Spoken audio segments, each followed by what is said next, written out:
ओडिया पंचायत का गेरुवाला गांव कभी शांति, हरियाली और खुशहाली का प्रतीक था। चारों ओर फैले खेत, नीला आसमान और गांव के लोगों की आपसी दोस्ती इसे खास बनाती थी। लेकिन कुछ साल पहले यहाँ ऐसी घटना घटी जिसने इस गांव की पहचान ही बदल दी और गांव के लोगों को अपनी जमीन और भविष्य के लिए लड़ने पर मजबूर कर दिया।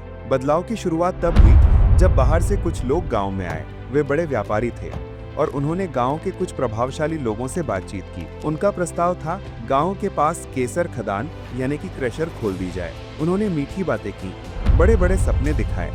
गांव में रोजगार मिलेगा, सड़कें बनेंगी, गरीबी दूर होगी। ये सुनकर गांव के कुछ लोग मान गए। उनके लिए ये सुनहरा मौका था क्योंकि रोजगार की कमी गांव में पहले से थी। लेकिन हर कोई इस फैसले से खुश नहीं था। गांव का दूसरा पक्ष बच्चों का भविष्य सोच रहा था। उनका सवाल साफ था, आज अगर काम मिला भी तो आने वाली पीढ़ियों की सेहत और पढ़ाई का क्या होगा। बैठकों में माहौल गर्म रहता। एक और लोग कहते, खदान से पैसा आएगा, हमारे बेटे बेरोजगार नहीं रहेंगे। दूसरी ओर जवाब आता, पैसा बाद में कमाया जा सकता है, लेकिन बच्चों की जान और खेती की जमीन अगर बर्बाद हो गई तो उसे कौन बचाएगा। आखिरकार कुछ बड़े लोगों की सहमति से खदान खोल दी गई। शुरू में काम छोटा था, लेकिन कुछ ही महीनों में ये बड़ा और खतरनाक रूप लेने लगा। बाहर से मजदूर आने लगे, भारी मशीनें लग गईं और बड़े बड़े ट्रक गांव की संकरी सड़कों पर दौड़ने लगे। जहां कभी पंछियों की चहचहाहट गूंजती थी, वहां अब मशीनों का शोर और ट्रकों का गर्जन सुनाई देने लगा। धूल के बादल खेतों, घरों और पेड़ों को ढकने लगे।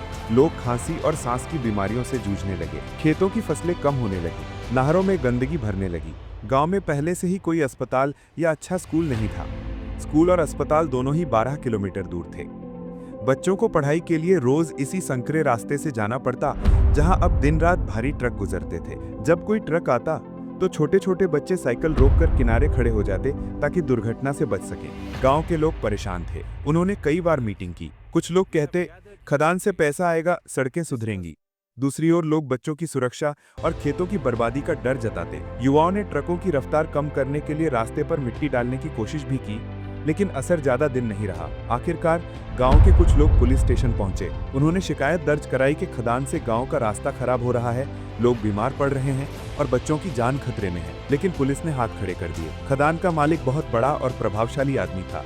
उसकी पहुंच इतनी ऊंची थी कि प्रशासन भी कुछ नहीं कर पाया। फिर भी गेरुवाला के लोग हिम्मत नहीं हारे।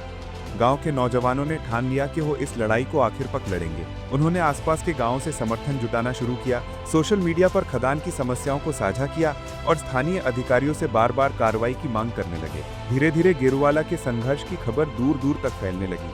आज गेरुवाला 2 हिस्सों में बटा है। एक पक्ष खदान से मिलने वाले पैसों की उम्मीद में चुप है, जबकि दूसरा पक्ष बच्चों की शिक्षा, गाँव की जमीन और प्रकृति को बचाने के लिए लड़ रहा है। ये सिर्फ एक गाँव की कहानी नहीं, बल्कि उस जंग का प्रतीक है जो विकास के नाम पर प्रकृति को कुर्बान करने के खिलाफ लड़ी जा रही है।